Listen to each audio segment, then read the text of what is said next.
So in this video, I've got a replay in the Object 430, which is a Cold War Eastern Alliance tech tree medium tank in Era 1. It's part of the newish T64 subline that they've got in. I think it's okay overall. I think it's a perfectly good tech tree tank. Doesn't feel like it's completely hopeless. Plays quite well. Gun's a bit derpy. Armour holds up quite nicely. The only thing is its gun depression is 5 degrees, which is okay as long as you know what you're going into it with. If you are expecting sort of 8-10 degrees of gun depression, you're going to be a bit surprised, but I think the 5 is manageable. But in this replay, we're on Vineyards, which is personally one of my favourite maps. I think it works well for both World War II and Cold War mode. And I think it works all the way, you know, from tier 5 all the way up through to tier 10, eras 1 and 2. I think it's a good map. I think it's I like maps where it does whatever type of tank you're in, if you've got somewhere to go and be useful, I think that makes it a good map, and I think Vineyards is one of those maps. In this game, with this tank, 5 degrees of gun depression.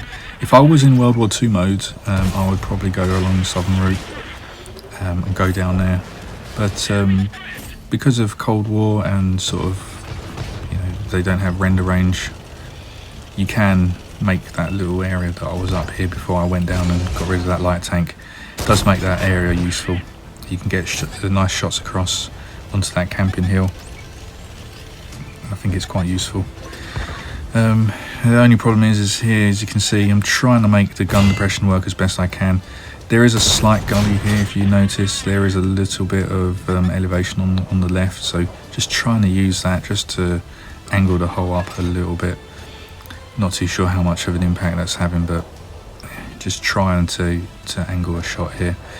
We've got the Centurion 2 here, which is trying to get hull down, although you can see its hull. Managed to get a shot in there, but yeah, as you can see, I'm struggling with the gun depression a little bit. Thankfully, Allies take it down from, I think that shot ended up coming off across the map. Just trying to push up now. The chances popped its smoke, so I'm thinking, well, I might as well use that smoke as well myself. So just trying to get the I thought he had gone down through the middle of the map, but you hadn't, so easy kill there. Just tried to get that shot in. Unfortunately, just did track damage, but we've got another opportunity here to get the third kill of the game.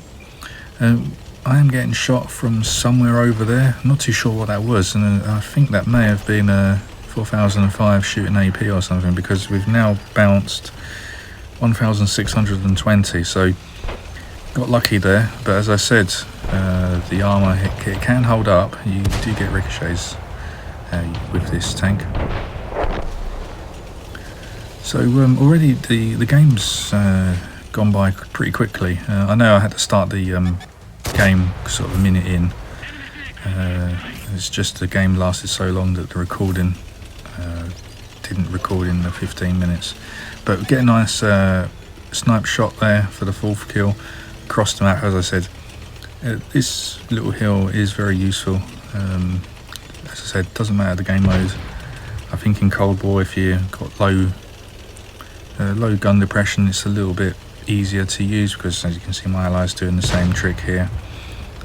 Just using that corner and get some good shots around. But I decided, since I'm not really doing anything, I think the enemy team is on the other side of the map pretty much.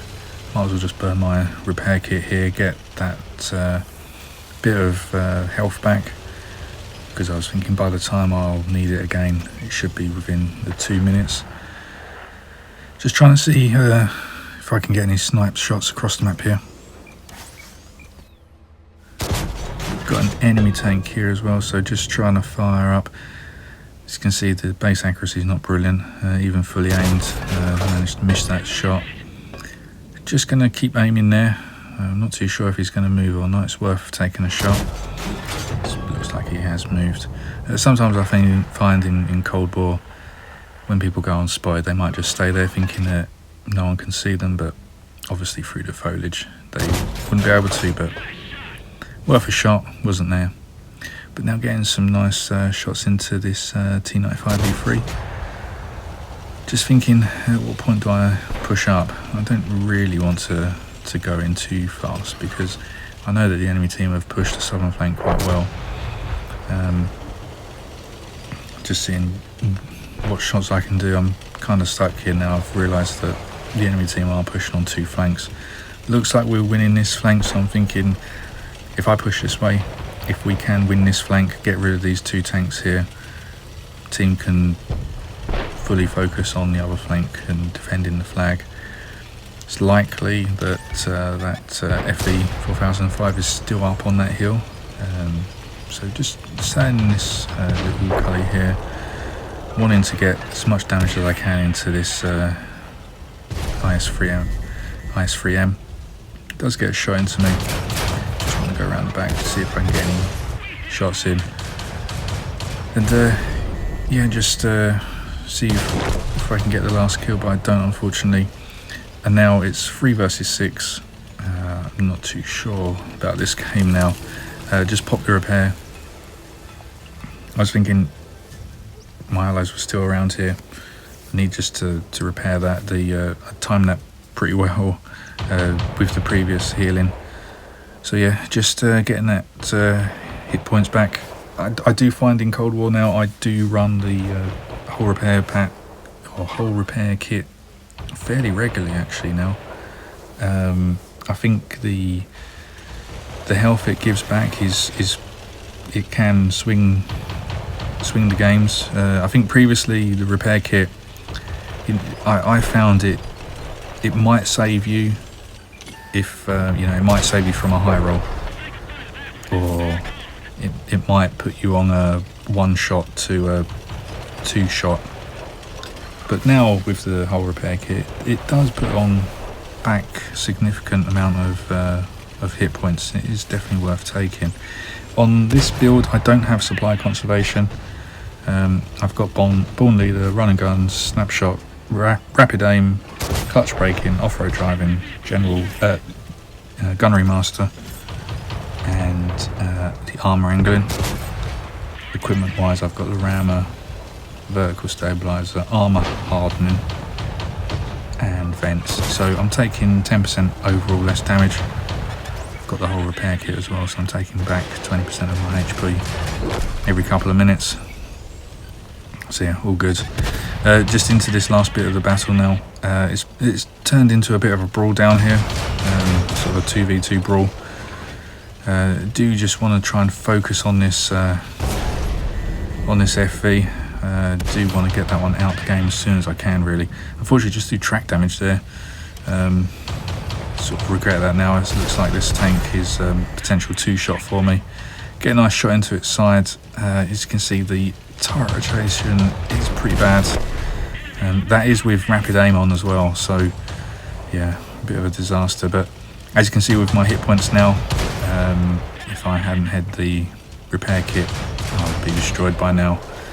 Particularly with the armour hardening and the angling, definitely would have been taken out. But it's 2 versus 1. This enemy tank hasn't came in. I'm thinking he may be AFK.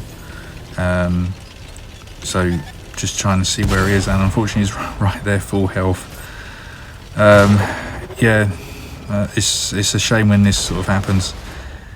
It was a good battle, 8 kills, just under 6,900 damage, bounced 2,000. And yeah, unfortunately, my teammate wasn't able to close that out. He actually survived that encounter and by the look of it ran out of ammo. So we got MVP on our loss. And as you can see, I was just seeing what I had unlocked. So got the new turret there. That is useful. It gives you a couple of hundred hit points as well.